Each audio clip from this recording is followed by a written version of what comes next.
Hi bachelors, ఈరోజు మన స్టైల్లో అంటే మన బ్యాచిలర్ స్టైల్లో క్యారెట్ ఫ్రై ఎలా చేయాలో చూద్దాం. క్యారెట్ని చిన్న చిన్న ముక్కలుగా కోసుకోండి. ఒక ఉల్లిపాయ, 2 చీలిన పచ్చిమిరపకాయలు కోసుకోండి. ఇప్పుడు నాన్ స్టిక్ బాండీ పెట్టుకుని అందులో ఆయిల్ వేసుకొని 2-3 టేబుల్ స్పూన్లు తాలింపు దినుసులు, ఆవాలు, జీలకర్ర, పచ్చెనపప్పు, మినపప్పు, కరివేపాకు, ఎల్లుల్లిపాయలు, ఎండుమిరపకాయలు కూడా వేసి, పచ్చిమిరపకాయలు ఉన్నాయి కదండి కోసినవి అవి కూడా వేసి, ఉల్లిపాయలు చీలికలుగా కోసి పెట్టుకున్నాం కదా అవి కూడా వేసి, పసుపు వేసి మూత పెట్టుకొని మగ్గించుకోండి 5 నుంచి 10 నిమిషాలు. ఇప్పుడు అల్లం వెల్లిపాయ పేస్ట్ వేసి తిప్పుకోండి పచ్చివాసన పోయేంత వరకు. మనం సన్నగా కోసి పెట్టుకున్నాం కదండి క్యారెట్ ముక్కలు, అవి కూడా బాండీలో వేసుకొని మొత్తం అన్నీ కలిసేలా కలుపుకొని మూత పెట్టుకొని మగ్గించుకోండి.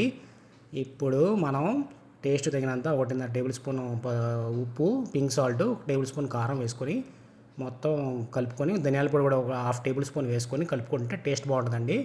ఇప్పుడు సీక్రెట్ ఇంగ్రీడియంట్ ఇది ఎండు కొబ్బరి పొడి అండి. ఇది డిమార్ట్లో ఔషధాలు ఎక్కడ దొరుకుతుంది. అది కూడా వేసుకొని కలుపుకొని పైన ఒక కరివేపాకు రెమ్మ పెట్టుకొని మూత పెట్టుకోండి. ఆ ఫ్లేవర్ ఆ ఫ్రైలోకి ఆ స్మెల్ భలే ఉంటుందండి అది వేసుకోవడం వల్ల. అంతే అండి, ఎంతో ఈజీగా అయిపోతుంది, చాలా టేస్టీగా ఉంటుంది. కొత్తిమీర వేసి గార్నిష్ చేసుకోండి.